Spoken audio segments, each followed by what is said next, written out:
नाम संकीर्तनम जस्य सर्व पाप प्रणाशनम प्रणामो दुख शमनः तम नमामि हरिम परम। यह श्रीमद् भागवत महापुराण का सर्वांतिम मंत्र है। विश्व में प्रथम बार श्रीधाम वृंदावन में द्वाराचार्य अनंत श्री विभूषित जगत गुरु आचार्य श्री मुकुंद देवाचार्य पीठाधीश्वर श्री राधे श्याम शरण देवाचार्य जी के तत्वाधान में मिथिला कुंज आश्रम परिक्रमा मार्ग श्रीधाम वृंदावन में श्रीमद् भागवत महापुराण के 18,000 श्लोक शिलालेख सहित श्रीमद् भागवत महापुराण के मंदिर के निर्माण हेतु सहयोग राशि एक ईंट का दान मात्र 1100 रुपए और एक श्लोक शिलालेख सहित 5100 रुपए और श्रीधाम वृंदावन में लगातार अखंड संकीर्तन हरिनाम संकीर्तन एकमात्र मिथिला कुंज आश्रम में लगातार 30 वर्षों से चलता आ रहा है।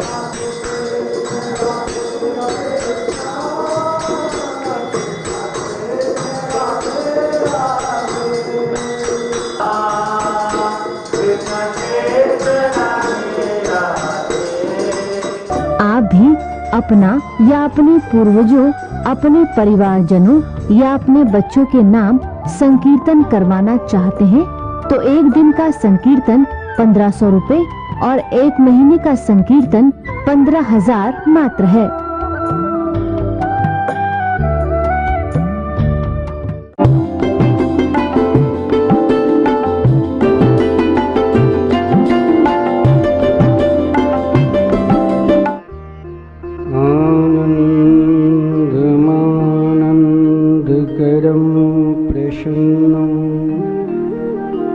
ज्ञान स्वरूपम निज भावयुक्तम योगीन्द्रमीड्यम भवरोगवेद्यम श्रीमद्गुरुं नित्यमहं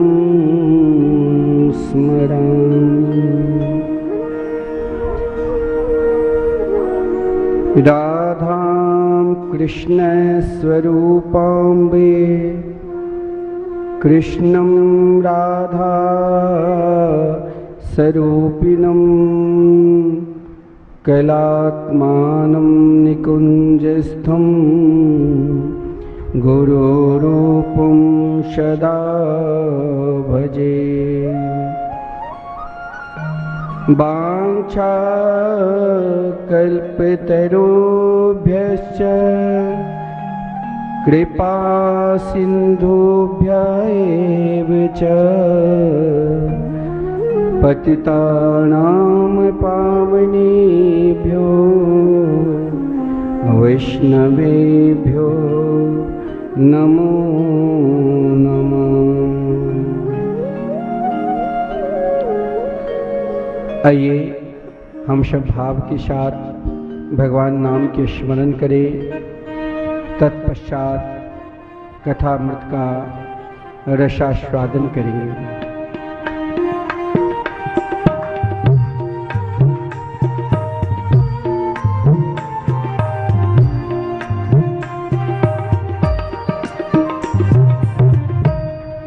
राधे कृष्ण कृष्ण कृष्ण राधे राधे राधे श्याम श्याम श्याम राधे राधे राधे कृष्ण कृष्ण कृष्ण राधे राधे राधे श्याम श्याम श्याम राधे राधे राधे कृष्ण कृष्ण कृष्ण राधे राधे राधे श्याम श्याम श्याम राधे राधे कृष्ण राधे कृष्ण कृष्ण कृष्ण राधे राधे राधे श्याम श्यामा श्याम श्याम राधे राधे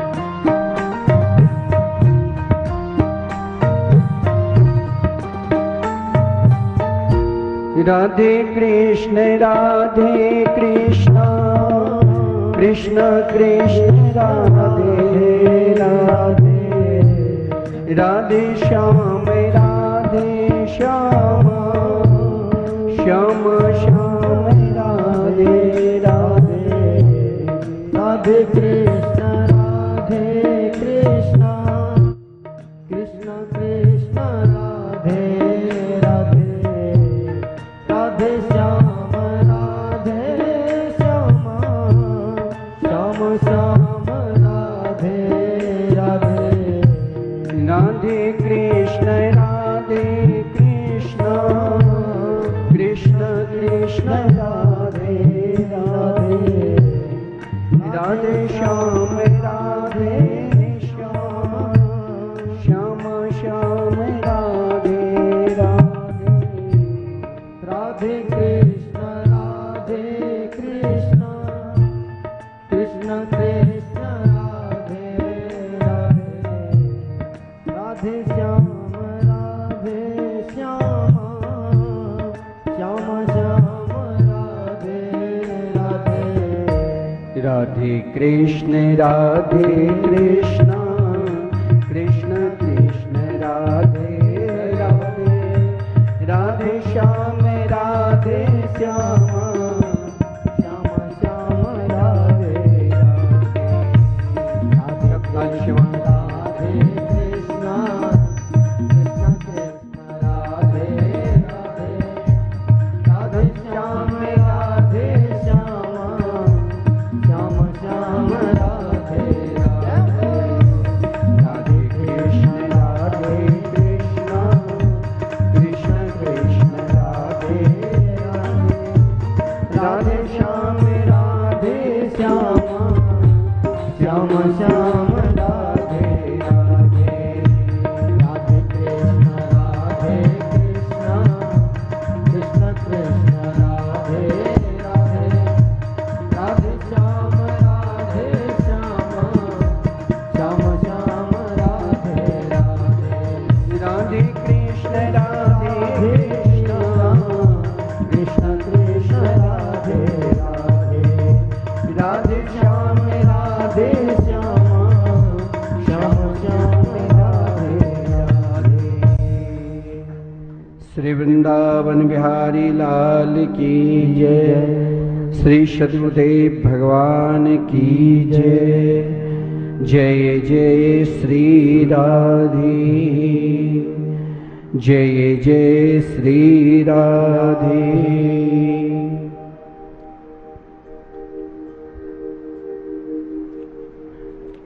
आनंद केंद्र स्वरूप ब्रज पुरंदर नंदन वैदिक प्रतिपाद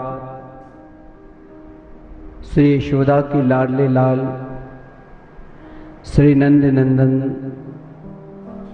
श्री श्याम सुंदर के वांगमयी प्रतिमूर्ति श्रीमद्भागवत सप्ताह कथा ज्ञान यज्ञ के हम सब आनंद ले रहे हैं।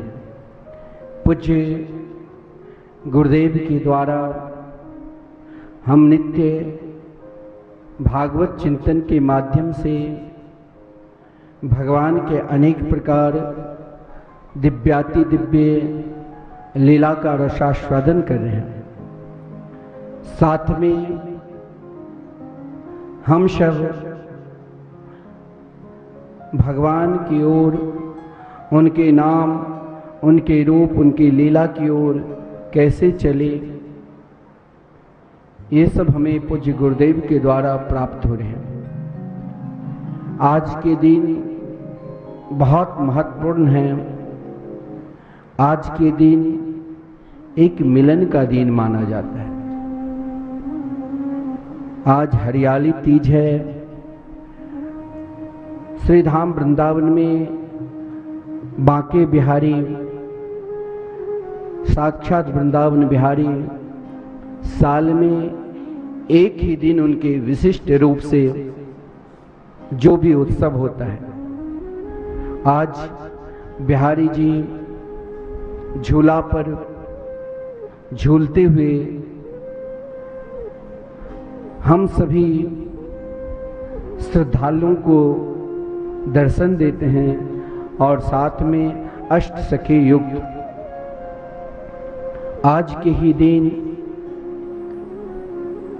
स्वयं भोलेनाथ शंकर जी और पार्वती का मिलन हुआ। पूज्य गुरुदेव ने हम सभी को हरियाली तीज की क्या महिमा है श्रवण कराए। हम सब भगवान की कथा श्रवण करते चले आ रहे हैं। सभी कथा प्रेमी जो श्रद्धा टीवी के माध्यम से कथा की रसास्वादन करेंगे, हम रात्रि 9:15 बजे भी इन कथा के प्रसारण श्रवण करेंगे।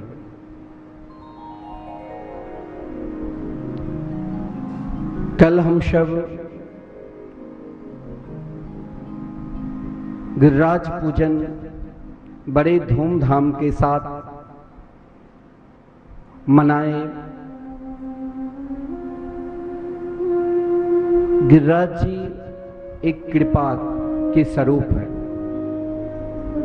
देवराज इंद्र समस्त ब्रजमंडल को सोचा कि धरातल में भेज दूं, परंतु देवराज इंद्र स्वयं थक गए।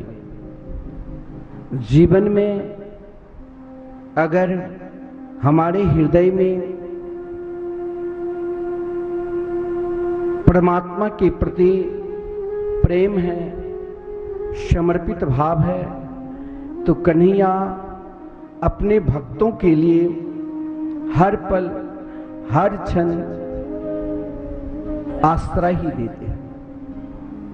ब्रजवासियों की निष्ठा, बस ब्रजवासियों की प्रेम एकमात्र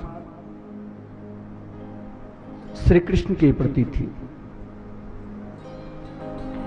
जैसे हम 3 बजे से गुरुदेव की कथा अमृत का रसास्वादन किए और गुरुदेव हम सभी को भगवान की कृपा कैसी होनी चाहिए इस पर विशेष प्रकाश डाले। अगर हम निष्ठापूर्वक, वहां नहीं कोई बड़ा है और वहां नहीं कोई छोटा है, वहां सब बराबर है। क्योंकि जिस समय श्री कृष्ण ने उन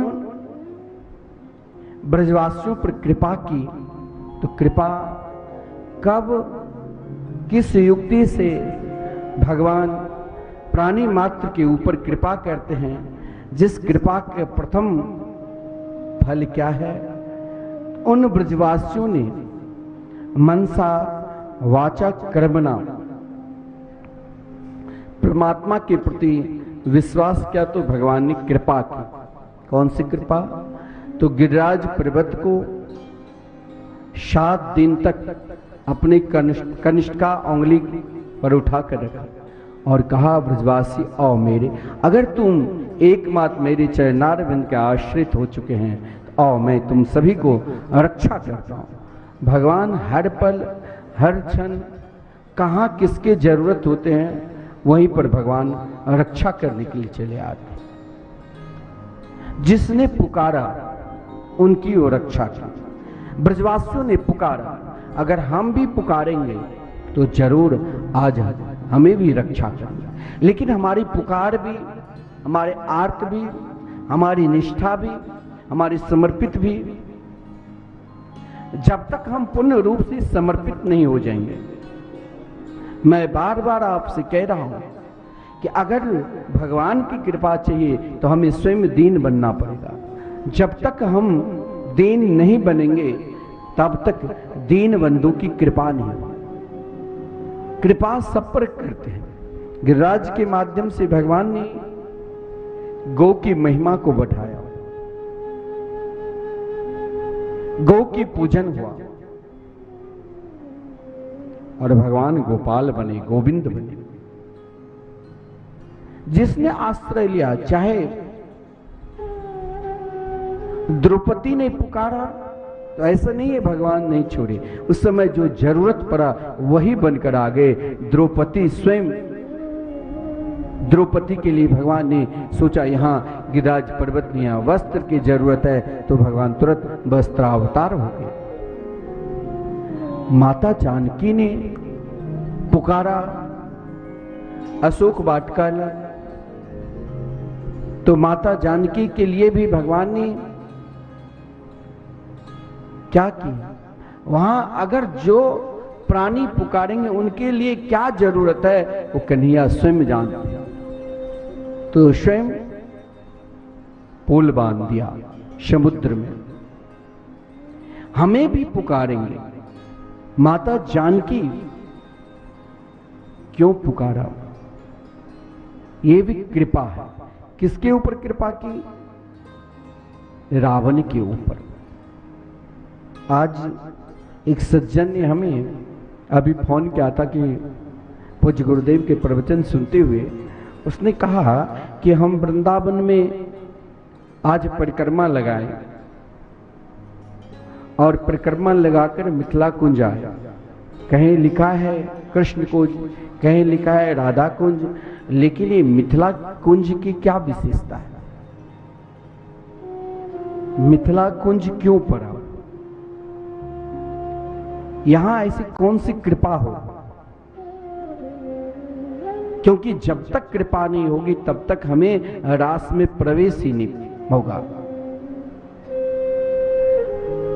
तो मैंने उससे कहा कि भागवत में वर्णन है, जन्मना जनको शोभूत विदेह हस्तु विदेह ज मिथिलो मथना जातो मिथिला ये न निर्मिता। मैंने कहा कि स्वयं महाराज नेमी के शरीर का मंथन हुआ जिससे महाराज इस अलौकिक जगह का नाम मिथिला पड़ा। बोले ये तो मैं भी जानता हूं। यहां मिथिला कुंज है और वहां आप प्रतीक वृंदावन बनाए। कुंज में तो रमन करते हैं, कुंज में प्रवेश के लिए कृपा चाहिए। जैसे मंदिर है ये आम जनताओं के लिए, फिर भगवान के लिए कुंज होता है। जैसे यहाँ आज बड़ा सुंदर वृक्ष जैसे कुंज, फिर निकुंज, कुंज में प्रियाप्रितम नित्य निवास करते हैं। कुंज में ही प्रियाप्रितम, चाहे वहाँ सुर भी पुकारा है, देवता भी पुकारा है, उन पे भी कृपा की, और कुंज में असुर पुकारा, जो भी पुकारा वहाँ कृपा बरसता है। और जब कृपा बरस गया तो कृपा के बाद ही आपको अगर कृपा चाहिए तो नित्य निरंतर हमें भी भगवान की सेवा करना चाहिए, पूजा करना चाहिए, कीर्तन करना चाहिए, ध्यान करना चाहिए। कुंज के बाद नृत्य निकुंज है, फिर मोहन महल है। मैंने कहा इस कुंज, अगर मिथिला कुंज पूज्य गुरुदेव ने रखा तो जरूर ये कृपा के फलस्वरूप है, क्योंकि माता जगत जननी जानकी, माता सीता इतनी दयालु है, इतनी कृपालु है जो रावण के ऊपर भी कृपा की। जिस समय रावण कृपा के ऊपर, प्राणी मात्र के ऊपर परमात्मा की कृपा कैसी होनी चाहिए, और कृपा के फलस्वरूप जब परमात्मा कृपा ही करते हैं, जब रास राजेश्वरी की कृपा होगी तभी हमें रास में प्रवेश मिलेगा, वृंदावन में प्रवेश मिलेगा, वृंदावन के कुंज निकुंज में हमें प्रवेश मिलेगा, अन्यथा नहीं। तो देखिए कृपा, जिस समय जगत जननी माता जानकी के स्वयंवर रचाया गया, देश विदेश के समस्त राजा महाराजा पधारे, जिसमें स्वयं श्री राम भी पधारे, और जिस धनुष यज्ञ में रावण भी पधारे। तो क्या रावण माता सीता से विवाह करने के लिए? नहीं। अगर रावण स्वप्ना अवस्था में भी ये सोच लेता तो रावण वहीं जलकर राख हो जाता। रावण में वो ताकत ही नहीं है, वो शक्ति नहीं है, और ब्रह्मांड में किसी भी प्राणी के अंदर ब्रह्मांड के समस्त तप एक जगह हो जाए और वो तप एक व्यक्ति विशेष में आ जाए, और फिर भी वो चाहे कि मैं जगत जननी जानकी को स्पर्श कर लूं, गलत दृष्टि से तो राख हो सकता है। बहुत लोग कहते हैं ना, रावण ने जानकी जी को उठा लिया, प्रत्यक्ष तो अग्नि में समा गई छाया के। अरे छाया के भी ताकत नहीं था रावण को। ये कृपा है, ये कृपा महाराज बड़ा विलक्षण होती है। कौन सी कृपा, किस प्रकार कृपा, ऐसी कौन सी कृपा की? तो जिस समय प्रभु श्री राम ने विश्वामित्र के यज्ञ में सुबाहु को भी, देखिए यहां से प्रभु की क्या कृपा होती है, सुबाहु को उद्धार कर दिया और मारीच को लंका सतयोजन गिरा दिया। 3 महीने के बाद मारीच मूर्छित अवस्था में था, लेकिन अरे महाराज लोग अगर इस छत पे से गिर गया तो नीचे पत्थर है, समाप्त हो जाएगा। और भगवान ने बांध पे चढ़ाकर मारीच को लंका 7 समुद्र उस पार सतयोजन पार भेज दिया, वो मरा नहीं। कारण क्या था? ये भी एक कृपा। क्या कृपा? श्री राम की महिमा नहीं, यहां श्री राम की महिमा नहीं, यहां श्री राम जानते थे इस महिमा को बढ़ाने के लिए जगत जननी माता जानकी की कृपा होनी चाहिए, और बिना जानकी की कृपा से प्राणी अयोध्या वृंदावन में प्रवेश ही नहीं कर सकते। तो कृपा क्या है? रावण जिस समय मारीच ने कहा, क्या तुम ऐसा रूप को देखा है? जीवन में जिस रूप को प्राप्त करने के लिए ब्रजांगनाएं ने अपने धर्म अर्थ काम मोक्ष को प्रत्याग कर दिया, तुमने ऐसा क्या चीज देखा? बोले उससे भी सर्वोपरि आज तक मैंने जीवन में देखा नहीं, एक गौड़ वर्ण और एक सांवला सलोना रूप माधुरी को दर्शन किया। बोले अच्छा, मुझे दर्शन नहीं कराओगे? बोले उस स्तर तक जाने के लिए वहां भी कृपा चाहिए,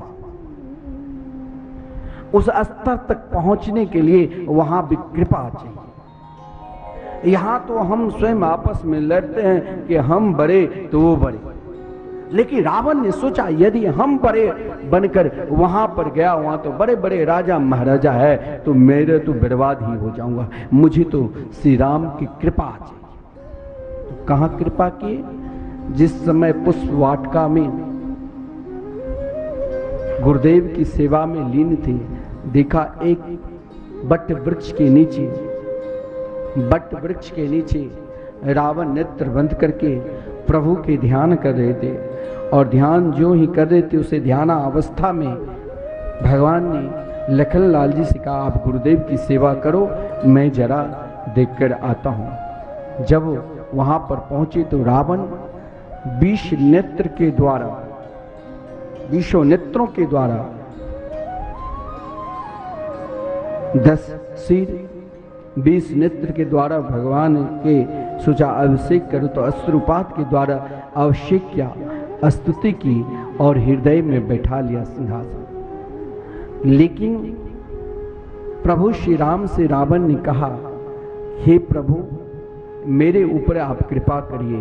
भगवान ने कहा, ये तो कृपा हो गई, मैंने तो कृपा कर दी, आपने मेरे दिव्य रूप का दर्शन किया। बोले इस रूप को नहीं चाहिए, क्योंकि एक राजा का, एक घर के जो मुख्य अभिभावक है उनको चाहिए कि कोई विशिष्ट वस्तु मिले, फल मिले तो सभी को बांट कर खाना चाहिए, भगवान के प्रसादी मिले तो सभी को बांट कर खाना चाहिए।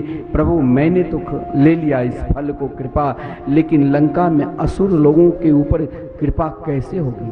तो प्रभु श्री राम ने कहा, ये कृपा तो जब तक माता जानकी, जगत जननी जानकी, मिथिला की सुकुमारी जानकी की कृपा नहीं होगी, तब तक तो मैं कुछ कर ही नहीं सकता। वचन तो दे दिया प्रभु मैं आऊंगा, लेकिन प्रभु भी नेत्र बंद करके, ये है मिथिला की विशेषता। स्वयं श्री राम ने भी नेत्र बंद करके जगत जननी माता जानकी की ध्यान किया। मैंने संतों के मुख से सुना, और जब ध्यान किया तो उसी समय जानकी माता जगत जननी जानकी अपनी अष्ट सहेली के साथ पुष्प वाटिका में प्रवेश की। और पुष्प वाटिका में जब श्री राम के साथ, जैसे यहाँ सुंदर वाटिका है, वृक्ष, आम वृक्ष, वट वृक्ष, पीपल वृक्ष, अनेक प्रकारों की यहाँ वृक्ष है, और उन वृक्षों को हम दर्शन करते, तो उस वाटिका में प्रभु श्री राम ने जो रावण को आशीर्वाद दिया, तो माता जानकी मुस्कुराती हुई आई, उसने भी कृपा कर दी। अगर प्रभु श्री राम ने कृपा की तो ये मेरा भी कृपा है। रावण ने दाहिने सिंहासन पर, हृदय रूपी सिंहासन पर श्री राम को बैठाया और बाएं बगल माता जानकी, और महाराज सीधे वहां से लंका आ गए। कहीं ना किसी से मिला न कुछ किया, युगल रूप को दर्शन करते हुए जब तक रावण लंका में रहा कि कब उनकी कृपा हो, जब तक उनकी कृपा नहीं होगी तब तक हम इस लंका में, लंकावासी का कल्याण कैसे होगा? देखिए, जीवन में हम लोग बार बार कहते हैं कि परमात्मा की कृपा कैसे होनी चाहिए, उनकी कृपा मेरे ऊपर क्यों नहीं बरस रही है, हम भी उनके नित्य लीला में प्रवेश करें, ऐसे क्यों नहीं हो रही? तो माता जानकी ने आशीर्वाद तो दे दिया, लेकिन जब अयोध्या पहुंची तो महाराज चारों तरफ एक ही बात सुनाई दी कि श्री राम को राज्याभिषेक हो, श्री राम का राज्याभिषेक हो। लेकिन ये प्रथा है ना मिथिला की, जब बेटी ससुराल जाती है तब तक रसोई नहीं बनाती है, रसोई उस दिन बनाएगी जिस दिन पूजा करने के बाद, ब्राह्मण को जिमाने के बाद तब रसोई बनाती। माता जानकी भी अयोध्या में स्वयं रसोई नहीं बना। सोचा मैंने तो इशारा रावण के ऊपर कृपा कर दी, लेकिन पूर्ण रूप से वचन देना पड़ेगा, तभी श्री राम आगे चलेंगे। तो वचन क्या है? जब महाराज दशरथ ने निवेदन किया कि पुत्री आज आप मुझे भोजन कराओ, हम लोगों की इच्छा है, तो माता जानकी ने कहा कि त्रिलोकी में आज तक जो किसी के द्वार पर भोजन करने ना गए हो ब्राह्मण देव, और उनके समान त्रिलोकी में कोई विद्वान ना हो। उस समय दो ही विद्वान थे, एक वशिष्ठ जी और दूसरा रावण। वशिष्ठ जी कई बार वहां पर आ चुके हैं, जो भी कोई त्योहार होता था, परंतु रावण ने तो स्वयं दशरथ जी महाराज आमंत्रण दिया और दशरथ जी महाराज के आमंत्रण को स्वीकार करने के पश्चात जब रावण भोजन किए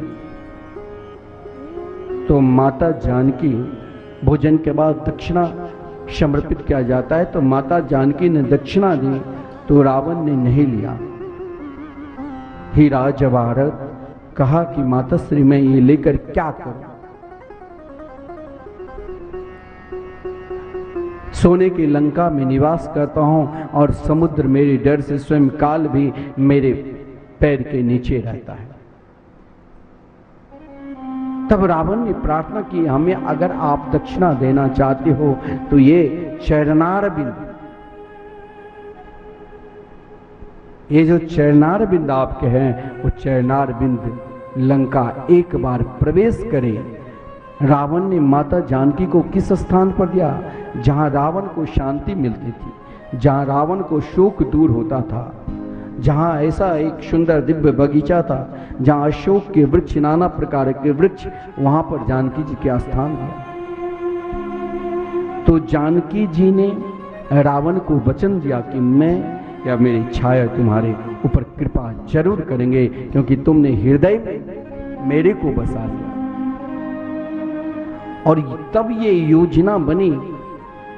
14 वर्ष वन, और वन के पश्चात जानकी जी स्वयं अपनी ही छाया के रावण की हिम्मत नहीं थी, क्योंकि रावण को जो वचन दिया था वही कृपा है, और कृपा के फलस्वरूप ही रावण ने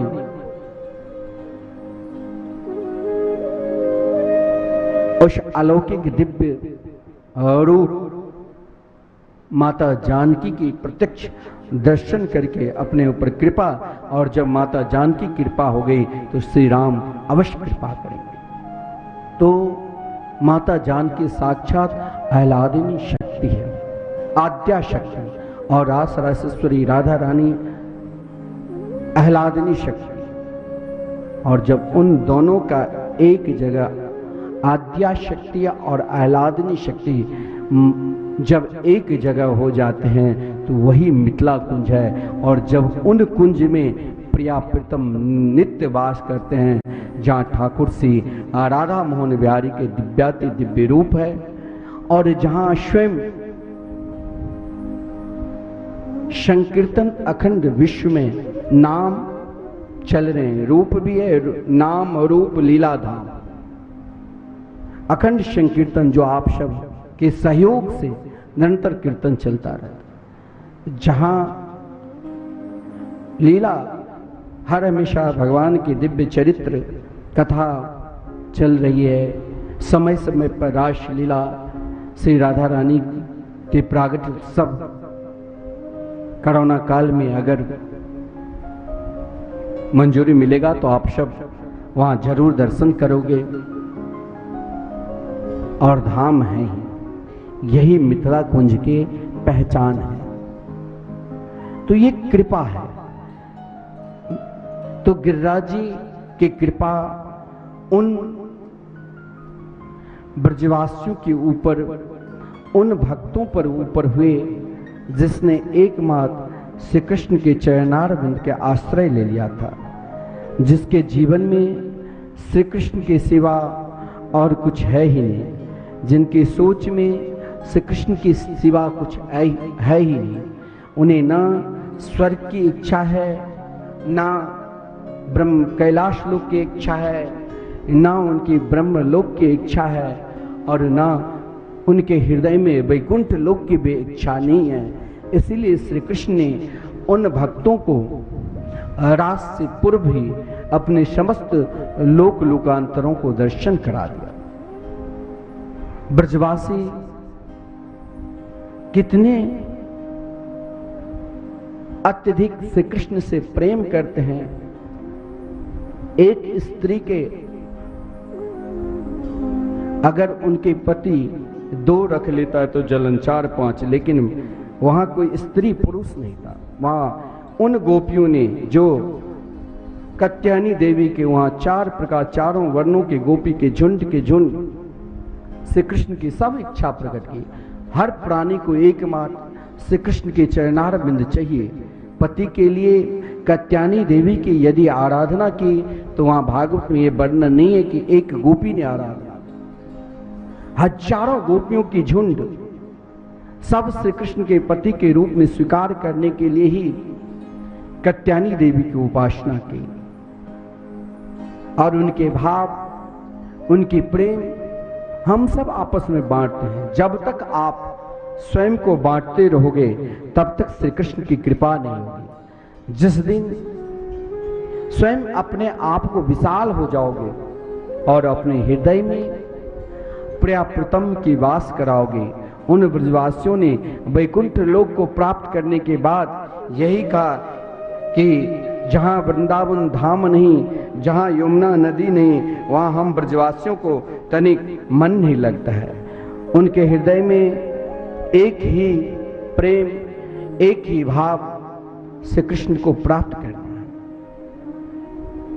जिस समय भगवान रासलीला की, आपको मालूम है कि भगवान के लिए कोई एक गोपी नहीं आई रास में।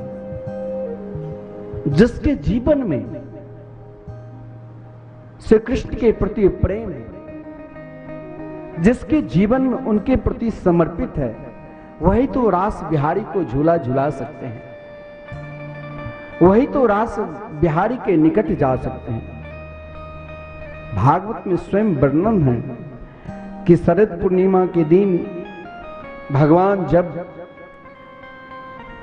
स्वयं को आज अपना मन बनाकर योग माया का आश्रय लिया तो आदरणीय श्रीमान सुखदेव जी वर्णन करते हैं, भगवान पिता रात्रि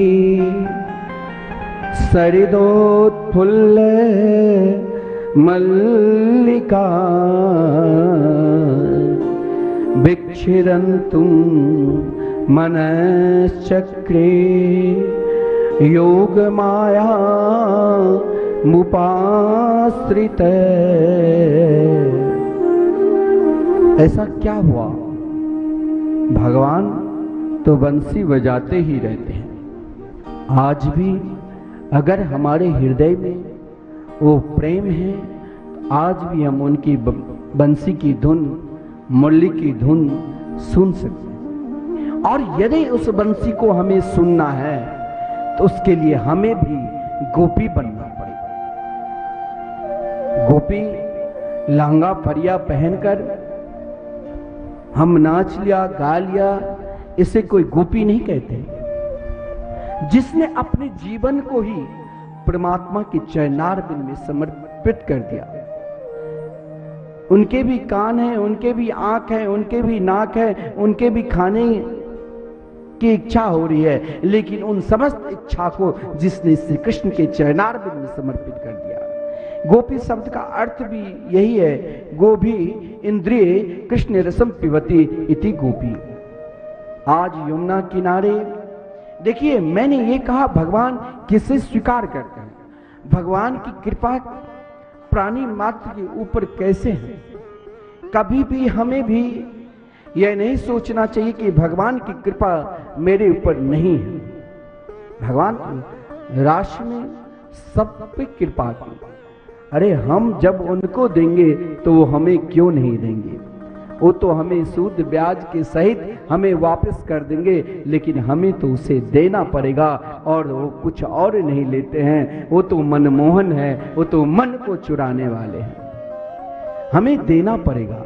भगवान ने यमुना किनारे, जहां यमुना की सुंदर धारा बह रही है, जहां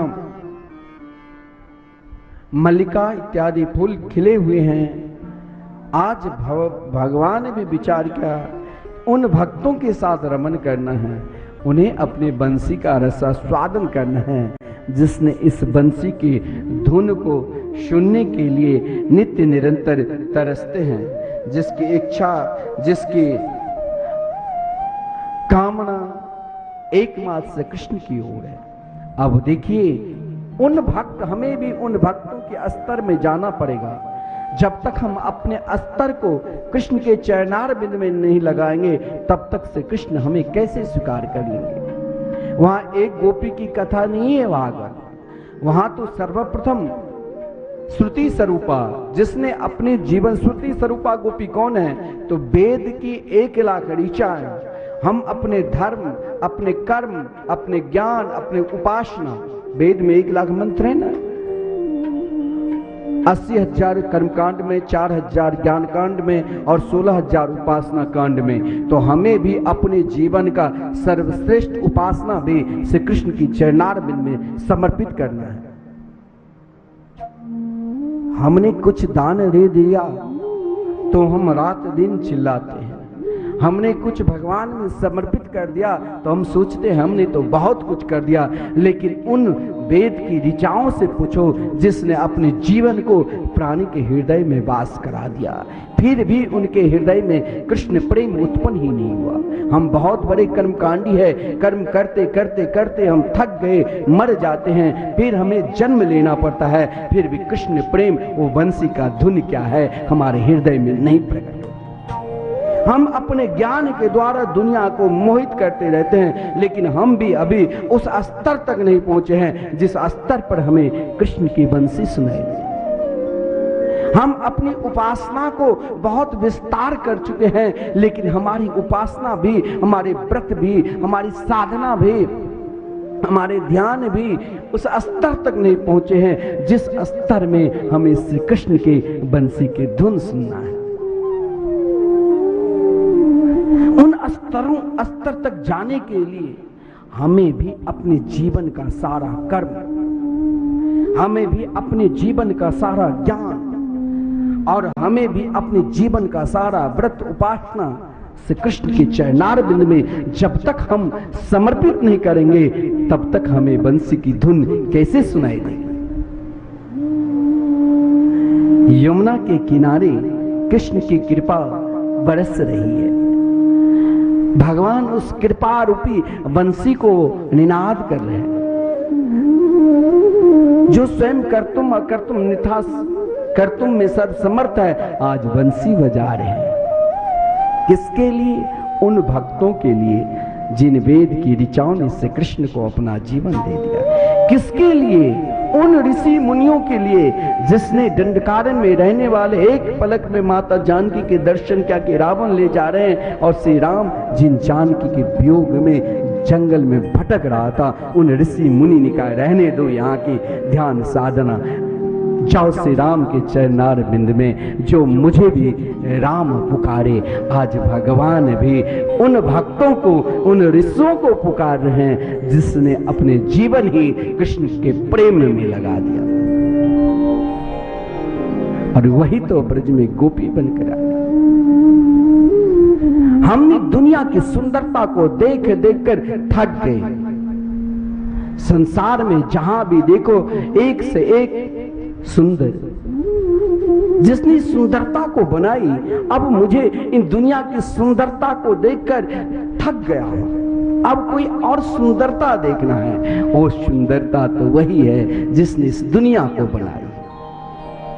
वो कितने सुंदर होंगे, वो कितने प्यारे होंगे, उनकी सुंदरता को हमें देखना है। और यही तो हुआ जीवन में। जब हम उन सुंदरता को देखेंगे तो वामन भगवान के रूप माधुरी को देखकर उन भक्तों के हृदय में यही भाव जगा कि हमें श्री कृष्ण की बंसी सुनना है। भगवान ने कहा इसके लिए अब तुम सारी सुंदरता को छोड़कर एकमात्र मेरे रूप माधुरी को ध्यान करो। बोले कब तक? बोले जब तक मैं तुम में समा ना जाऊं, जब तक मैं तुम्हें ना बुला लूं। तुम मुझे बुलाओ बुलाओ बुलाओ, चाहे 1 जन्म हो जाए, चाहे 10 जन्म हो जाए, चाहे करोड़ जन्म हो जाए, चाहे करोड़ युग निकल जाए, तुम मुझे बुलाओ। हमें भी बुलाना पड़ेगा, हमें भी उनके चरणार बिंद की ओर जाना पड़ेगा। जिस दिन हमने उनके रूप माधुरी को देख लिया, भगवान हमें कहेगा तुम भी गोपी बनोगे। जब तुम अपनी सारी इच्छा, अपनी इंद्रियों को मेरे चरणारविंद में समर्पित कर दिया, तो तुम्हें भी मैं बंसी बजाकर बुलाऊंगा। इतना ही उन कन्याओं के विषय में भी जरा हमें सोचना पड़ेगा। जब प्रभु श्री राम जनकपुर में आए और प्रभु श्री राम के रूप माधुरी को देखकर इन मिथिलावासी, मिथिला की कन्या,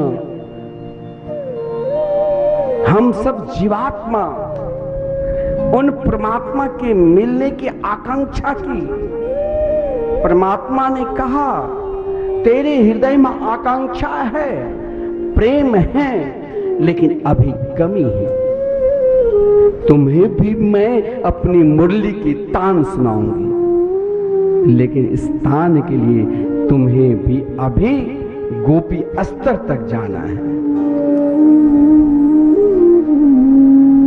इतना ही जब भगवान ने यज्ञ किया, हम लोग घबरा जाते हैं। तब हमें कृष्ण कैसे, श्री कृष्ण कैसे स्वीकार करेंगे? घबराओ नहीं, भगवान के बराबर भी उन, जिस समय माता जानकी वाल्मीकि के आश्रम पर निवास कर रही थी, भगवान ने यज्ञ किया तो स्वयं स्वर्ण की सीता बनाई। उन स्वर्ण की सीता ने प्रभु को हाथ पकड़ लिया, आप मुझे स्वीकार करो। बोले उस अरे जड़, अभी तो जड़ हो, उस चैतन्य को प्राप्त करना, यानी अभी हम सब जड़ रूप है। अभी हमारे हृदय में कृष्ण प्रेम नहीं चलेगा। अभी हमारे हृदय, अभी हम चाहेंगे कि हम भी कृष्ण से, कृष्ण के बंसी की धुन को सुन लेंगे। उस स्तर तक जाने के लिए भी जैसे एक जड़, एक स्वर्ण के विग्रह ने कहा मुझे कब स्वीकार करोगे? जब जड़ तेरा स्तर गोपी भाव आ जाएंगे तब मैं स्वीकार कर लूंगा। उनको भी आज भगवान ने बंसी को गुंज सुनाई दी, उनको भी। इतना ही नहीं, महाराज वृंदावन में जो रहने वाले, जिस समय भगवान ने बेनों निनाद की तो उस समय यमुना की धारा भी मुड़कर श्री कृष्ण की ओर देखने लग गई। गौ घास छोड़कर एक टेढ़ी नजर से कृष्ण की ओर देखने लग गई। पक्षी जो समस्त धर्म के आचार, व्यास, पतंजलि, गौतम, कपिल, कणाद, उसने अपने समस्त चिल्लाहट को छोड़कर श्री कृष्ण की ओर निहारने लग गए। लेकिन आज जो वृंदावन में निवास करने वाले उन भक्तों को, जिसने अपने हृदय में उस कुंज विहारी ठाकुर जी के, उस रास विहारी ठाकुर जी को उस सदा निहारा कि दुनिया को निहारते, दुनिया में भटकते, ना जाने हम अभी तक कितने वन में चले गए। हमें तो वही वन प्रिय हैं जहां हमें कन्हैया बंसी बजाकर बुलाएंगे। आज भगवान ने उन भक्तों का भी इच्छा पूर्ण किया, जिसने नित्य परिक्रमा लगाए, जिसने नित्य संतों की सेवा की, जिसने नित्य वृंदावन के लिए, जिसने सोचा कि हमें भी वृंदावन में संकीर्तन कराना है, हमें भी श्रीधाम वृंदावन में भागवत मंदिर जो 18,000 रसोल्लाकात्मक बन रहे हैं, जिसमें संपूर्ण श्लोक के हम दर्शन करेंगे। देखिए भागवत मंदिर तो घर घर में है जहाँ भागवत जी के ग्रंथ है, लेकिन 18,000 श्लोकात्मक भागवत मंदिर अगर बनेंगे तो श्रीधाम वृंदावन में ही। हम कृष्ण के लिए रोते हैं, हम कृष्ण के लिए ही हंसते हैं, हम श्री कृष्ण के लिए ही बोलते हैं और हम श्री कृष्ण के लिए ही नाचते हैं। हमें तो वृंदावन में ही रहना है। उन भाव, वृंदावन की भाव से परिपूर्ण, जिसको दुनिया के सुख और सुविधा भी नहीं चाहिए। भगवान ने कहा तू थक गए दुनिया की, मैंने तुम्हें तो सारी सुख सुविधा प्रदान कर दिया, लेकिन कहा प्रभु जो रस इस ब्रज में बरस रहा है वो रस मुझे तीनों लोकन में नहीं मिलेगा। हे मेरे गोविंद, मुझे तो केवल आप चाहिए। भगवान ने कहा तुम ही मेरे नित्य वृंदावन की गोपी हो। आज उन गोपियों को बंसी की धुन सुनाई दी। कृष्ण की कृपा, कृष्ण श्री कृष्ण की कृपा हमारे जीवन में, ऐसा कभी सोचना ही नहीं चाहिए जो परमात्मा की कृपा नहीं है। ऐसा कल्पना भी नहीं करना चाहिए जो परमात्मा की कृपा नहीं है। तो हमें भी उन कृपा रूपी परमात्मा के चरणार बिंद में जाना है, तो हमें भी गोपी बनना पड़ेगा। किसके समान? तो ललता विशाखा के समान। उन सिद्ध स्वरूप ऋषि मुनि भी सोचा रे, बहुत सिद्ध अनेक सिद्धि योग से महाराज स्वयं चांगदेव सिद्धि थे उनके अंदर, जो 14 बार मृत्यु को टाल दिया था। लेकिन एक कृष्ण प्रेमी संत ज्ञानेश्वर ने जड़ पर बैठकर कहा, नहीं नहीं, ना हमें यह अस्तर चाहिए, ना आपको चाहिए, हमें कन्हैया की बंसी की धुन की अस्तर चाहिए। तो भगवान का बस ये अस्तर के लिए तुम्हें भी गोपी बनना पड़ेगा। उन सिद्ध स्वरूपा साधु सिद्धा सबके सब वृंदावन में गोपी के रूप में आए। आज से कृष्ण ने उन भक्तों को गोपी बनाकर वृंदावन में लाए, जिसे आज भगवान स्वीकार करेंगे बंसी बजाकर। आज भगवान शरद पूर्णिमा के दिन भगवान पीता रात्रि शरदोत्फुल्ल मल्लिका विक्षेरंतो मनश्चक्रे योग माया मुपाश्रिता। आज श्री कृष्ण ने महाराज बंसी बजाया। उन सावरिया के मीठी मीठी बांसुरी की सुनकर उन ब्रजांगना की क्या दशा हुई, जो कृष्ण प्रेम में दौड़ती हुई भागती हुई जा रही है और पुकारते हैं, सावरिया मीठी मीठी बाजे मधुर तेरी बांसुरिया, सावरिया मीठी मीठी बाजे मधुर तेरी बांसुरिया, सांवरिया मीठी मीठी बाजे मधुर तेरी बांसुरिया, सांवरिया मीठी मीठी बाजे मधुर तेरी बांसुरिया। प्यारो लागे वृंदावन धाम, यहाँ है मेरे बाके बिहारी। प्यारो लागे वृंदावन धाम, यहाँ है मेरे बाके बिहारी। जय हो।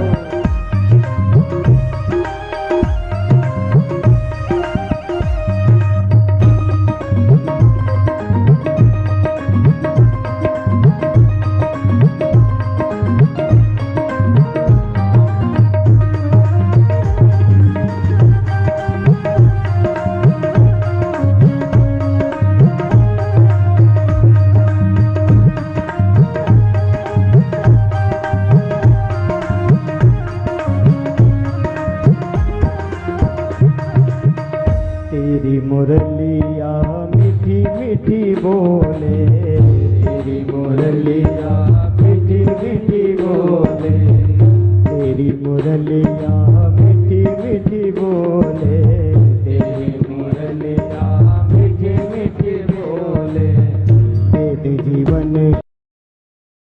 हम सभी भक्त श्री सद्गुरुदेव भगवान के मुखारविंद से श्रवण कर रहे थे। निवेदन करूंगा एक बार जोरदार तालियों से श्री सद्गुरुदेव भगवान का स्वागत करेंगे। और जो भी भक्त फेसबुक, यूट्यूब एवं श्रद्धा चैनल के माध्यम से कथा से जुड़ रहे हैं, सर्वप्रथम आप सभी भक्तों को हरियाली तीज की बहुत सारी ढेर शुभकामनाएं। एक बार दोनों हाथ उठा करके प्यार से बोलेंगे राधे राधे। आइए अब हम सभी भक्त आगे की कथा रस धारा में प्रवेश करेंगे। श्री सद्गुरुदेव भगवान के परम कृपा पात्र परम यशस्वी शिष्य विप्र कुलभूषण विप्र प्रवर परम पूज्य महामंडलेश्वर श्री किशोरी शरण जी महाराज के मुखारविंद से आगे की कथा रस धारा में हम सभी भक्त अवगाहन करेंगे। निवेदन करूंगा जो भी भक्त टीवी के माध्यम से कथा से जुड़ रहे हैं, आप सभी को विदित है यह आयोजन श्री सद्गुरुदेव भगवान के सत्संकल्प स्वरूप श्रीधाम वृंदावन मिथिला कुंज में जो भव्य एवं दिव्य श्री भागवत जी का मंदिर तैयार होने वाला है, उसके सहयोगार्थ, उसके सहायतार्थ यह आयोजन आयोजित हो रहा है। मैं सर्वप्रथम आप लोगों से निवेदन करूंगा, भागवत जी के मंदिर को तो आप लोगों ने यत्र तत्र बहुत दर्शन किया होगा, कहीं कहीं पर आप लोगों को भागवत मंदिर का दर्शन करने का सौभाग्य प्राप्त हो जाएगा। लेकिन श्री सद्गुरुदेव भगवान के सानिध्य में मिथिला कुंज आश्रम में जो भागवत मंदिर तैयार होने जा रहा है, जो निर्माण होने जा रहा है, यह विश्व का एकमात्र ऐसा मंदिर होगा जिसमें श्रीमद् भागवत जी के संपूर्ण 18,000 श्लोक शिलालेख किए जाएंगे, ग्रेनाइट पत्थर पर लिखे जाएंगे। तो निवेदन करूंगा, यदि आप लोग भी इस ऐतिहासिक क्षण के भागीदार बनना चाहते हैं, आप लोग भी साक्षी बनना चाहते हैं, तो निवेदन करूंगा, आज हरियाली तीज झूलन महोत्सव का परम पावन पर्व है। आप लोग भी भागवत मंदिर से जुड़ करके पुण्य लाभ को प्राप्त करें। एक ईंट की संपूर्ण सेवा मात्र 1100 रुपए, एक श्लोक की संपूर्ण सेवा मात्र 5100 रुपए है, 2 श्लोक की सेवा 11,000। और यदि आप लोग इस भागवत मंदिर में 5 श्लोक का दान करना चाहते हैं तो मात्र 25,000 रुपए प्रदान करके यह सौभाग्य आप लोग प्राप्त कर सकते हैं। तो निवेदन करूंगा, आप लोग सेवा की धारा से जुड़े और पुण्य लाभ को प्राप्त करें। और आइए एक बार हमारे सेवा संस्थान के प्रकल्पों को मजबूत करने के लिए जिन दानदाताओं ने अपना सहयोग प्रदान किया है उनके नाम को श्रवण कर लेंगे। इसके तत्पश्चात हम लोग पूज्य महाराज श्री की वाणी से आगे की कथामृत वर्षण को श्रवण करेंगे। हमारे सेवा संस्थान के प्रकल्पों को मजबूत करने के लिए एक गुप्तदान प्राप्त हुआ है। संकीर्तन और संत सेवा के लिए 21,000 रुपए की राशि के रूप में निवेदन करूंगा, एक बार इनके लिए जोरदार तालियों से स्वागत करेंगे। और श्री भागवत जी के मंदिर के निर्माण के लिए प्रतीक वृंदावन बथई से ही एक और 5100 रुपए का गुप्तदान प्राप्त हुआ है, इनके लिए भी जोरदार तालियों से स्वागत करेंगे। स्वर्गीय श्री लालू ठाकुर जी, इनके सुपुत्र श्रीमान रमेश कुमार ठाकुर जी, आप पट्टी टोल बिहार के निवासी हैं। आपने संत सेवा और भंडारे के निमित्त 1100 रुपए की राशि हमारे संस्थान को प्रदान किया है, इनके लिए भी जोरदार तालियों से स्वागत करेंगे। 11,000। एक 5100 रुपए का गुप्तदान प्राप्त हुआ है। लातूर महाराष्ट्र से मंदिर की सेवा के लिए 5100 रुपए की राशि प्रदान करते हैं, इनके लिए भी जोरदार तालियों से स्वागत करेंगे। 3100 रुपए का गुप्तदान प्राप्त हुआ है मुंबई महाराष्ट्र से संत सेवा के लिए, इनके लिए भी जोरदार तालियों से स्वागत करेंगे। स्वर्गीय श्री योगेश्वर झा जी, पुत्र दीनानाथ झा जी, आप हर्री दरभंगा बिहार के निवासी हैं। एक दिन की संकीर्तन की सेवा के लिए 1500 रुपए की राशि प्रदान करते हैं। श्रीमान महेंद्र कुमार ठाकुर जी, आप बेलौचा मधुबनी बिहार के निवासी हैं। आप ही श्री सद्गुरुदेव भगवान के शिष्य बने हैं। आपने 21 संतों के भोजन का संकल्प लेते हुए 2100 रुपए की राशि प्रदान किया है, इनके लिए भी जोरदार तालियों से स्वागत करेंगे। श्रीमान अमित कुमार जी एवं श्रीमान सुमित कुमार जी, प्रतीक वृंदावन बथई के निवासी हैं। राधा बाग में जो वृक्षों का आरोपण हो रहा है, आपने 2 वृक्षों का संकल्प लेते हुए 1000 रुपए की राशि प्रदान किया है, बहुत बहुत धन्यवाद आपका। और 1000 रुपए का गुप्तदान प्राप्त हुआ है। श्रीमान शिवानंद राम जी, प्रतीक वृंदावन बथई के निवासी है, 501 रुपए का सहयोग प्रदान करते हैं। एक 500 रुपए का गुप्तदान प्राप्त हुआ है। और हमारे संस्थान को प्रकल्पों को मजबूत करने के लिए एक और 1500 रुपए का गुप्तदान प्राप्त हुआ है। मैं निवेदन करूंगा, एक बार समस्त दानदाताओं के लिए जोरदार तालियों से स्वागत करेंगे। और जो भी भक्त टीवी के माध्यम से जुड़ रहे हैं, आप सभी भक्तों से निवेदन करूंगा, हरियाली तीज का परम पावन महोत्सव आज चल रहा है। ठाकुर श्री बांके बिहारी एवं ठाकुर श्री राधा मोहन बिहारी झूले में विराजमान होंगे। यह उत्सव 5 दिनों तक चलेगा।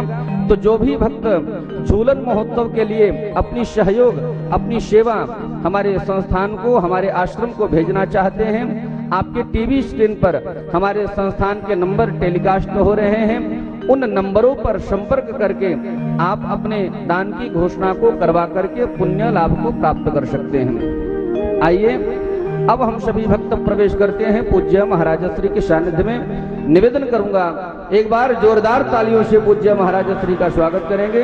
दोनों हाथों को जोड़ करके निवेदन करेंगे, हे गुरुदेव, आज की परम पावनी बेला में अवगाहन करवा करके हमारे जीवन को धन्य बनाएं। पूज्य महाराज श्री श्री वृंदावन बिहारी लाल की जय।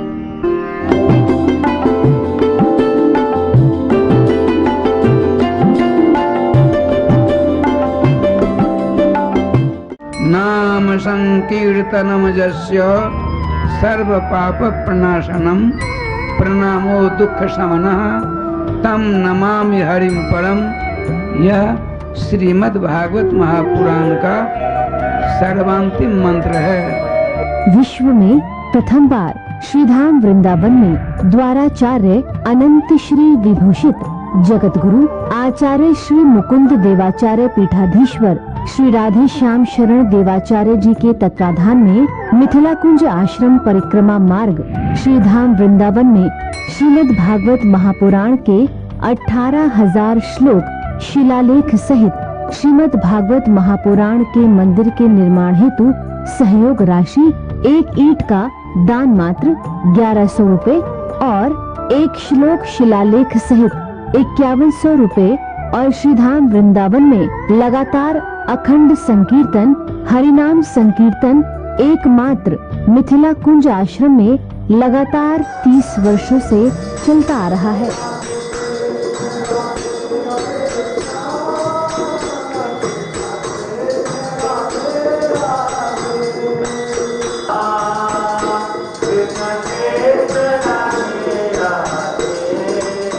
आप भी अपना या अपने पूर्वजों, अपने परिवारजनों या अपने बच्चों के नाम संकीर्तन करवाना चाहते हैं तो 1 दिन का संकीर्तन 1500 रुपए और 1 महीने का संकीर्तन 15,000 मात्र है।